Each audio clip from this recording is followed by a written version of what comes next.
Selesai diperiksa, adik Peggy Setiawan berharap kakaknya bebas dari kasus pembunuhan Vina Cirebon. Ada menutup-nutupin peristiwa karena ada alibinya itu terpatahkan, sehingga dalam fakta persidangan para saksi yang itu sebelumnya tidak memberikan keterangan yang benar itu terungkap. Nah, ini kami analisis, ini bisa dikatakan dugaan obstruction of justice. Oleh karena itu kami menyarankan kepada penyidik perlu untuk diusut. Ada 3 DPO. Di dalam pertimbangan hukum juga ada 3 DPO. Di dalam surat tuntutan ada 3 DPO. Di dalam surat dakwaan ada 3 DPO. Di dalam BAP ada 3 DPO. Keterangan dari 8 terdakwa pun mengatakan ada 3 DPO. Sekarang hanya dalam waktu 2 minggu dirubah dengan mengatakan itu fiktif. Jadi prinsipnya keluarga korban maupun kuasa hukum menolak pernyataan dari penyidik Polda Jabar yang menyatakan bahwa 2 DPO tersebut adalah fiktif. Terlalu cepat untuk mengatakan itu. Kalau dikatakan belum tertangkap, kita masih bisa maklumin. Tapi kalau disebutkan fiktif itu terlalu cepat. Terus apa artinya putusan pengadilan yang judulnya demi keadilan berdasarkan ketuhanan yang Maha Esa? Sehingga kalaupun misalnya Polda Jabar belum berhasil menemukan 2 pelaku DPO ini, ya jangan dibilang tergesa-gesa fiktif dong.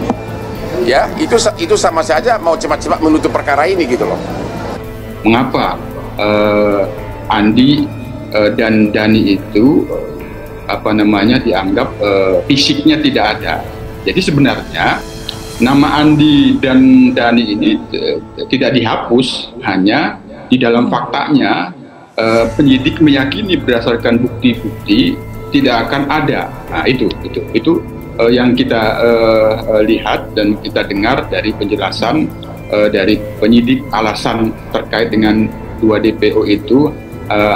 Yang bisa disimpulkan hanya nama. Tapi kami kan sebagai pengawas eksternal Polri dalam hal ini tentu tetap mendorong bahwa keputusan ini sementara terus digali petunjuk-petunjuk yang bukti-bukti yang dapat memberikan satu terang bahwa ada nama Andi, ada nama Dani itu di dalam kenyataannya. Ini yang kami dorong terus, termasuk kami juga menyarankan perlu dilakukan permintaan keterangan ahli.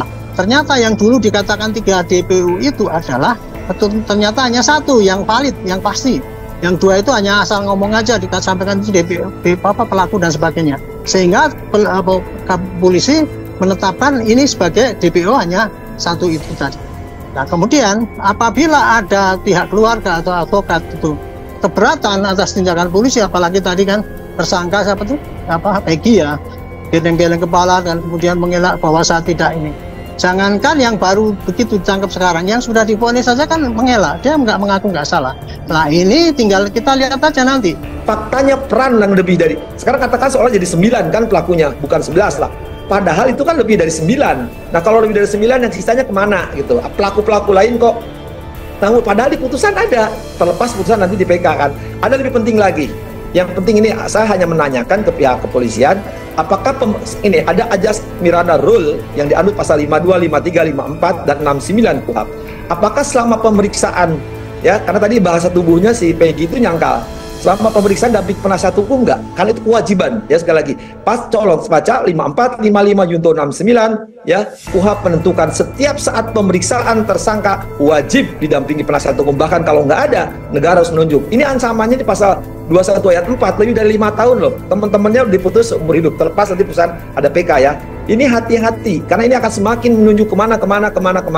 Ini akan semakin, kita berhak loh, kaum akademisi, kaum praktisi, para pengamat, ya, mengeksaminasi perkara ini. Kita menginginkan untuk Polda Jabar segera mengusut tentang 2 DPO yang dianggap fiktif dan dihapus dalam daftar pencarian. Kita mengharapkan eksaminasi terkait penanganan perkara ini oleh kepolisian. Untuk coba mencari tahu terhadap ada beberapa nama yang kami curigai.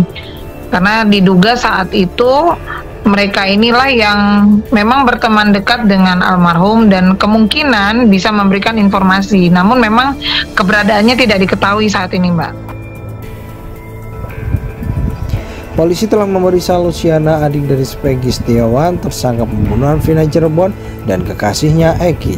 Luciana berharap bahwa kesaksiannya dapat membebaskan kakaknya dari jeratan hukum.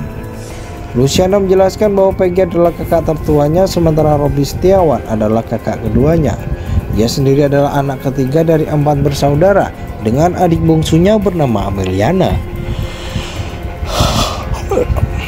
Robi itu kakak saya, kalau Peggy Setiawan itu kakak pertama, saya Robi Setiawan, itu kakak kedua saya, dan ketiga itu saya sendiri, dan keempat ada adik saya Meliana, ujar Luciana saat diwawancari media selepas menjalani pemeriksaan sebagai saksi oleh Polda Jabar di Polres Cirebon Kota.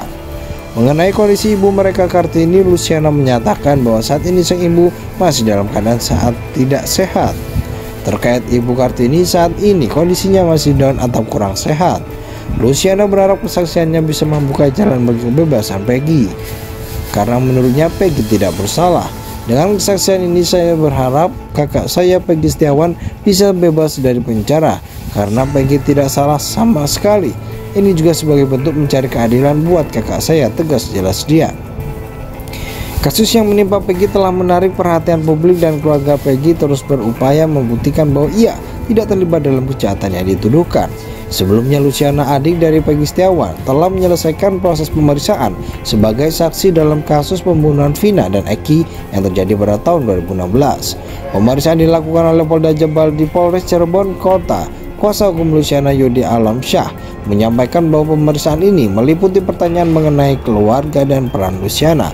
Alhamdulillah hari ini Luciana sudah menemui panggilan dari Polda Jabar yang pelaksanaannya dilakukan di Polres Cirebon Kota, ujar Yudia saat diwawancari selepas pemeriksaan. Menurut Yudia, Luciana diminta untuk mengidentifikasi foto-foto kakaknya Peggy Setiawan serta foto-foto pelaku lainnya. Klien kami tidak mengenali dan tidak mengetahui mereka semua kecuali kakak saya. Yudia menyampaikan bahwa terdapat sekitar 28 pertanyaan yang diajukan selama pemeriksaan. Selain itu, keberadaan Peggy saat kejadian juga ditanyakan dan Luciana menjelaskan bahwa kakaknya berada di Bandung pada waktu itu. Jauhnya memang kakaknya sedang di Bandung, jelas dia. Pemeriksaan juga mencakup kondisi 2 motor yang dibawa petugas saat penggeledahan awal selepas kejadian tahun 2016. Itu dalam kondisi rusak, pada saat diambil juga dalam kondisi rusak.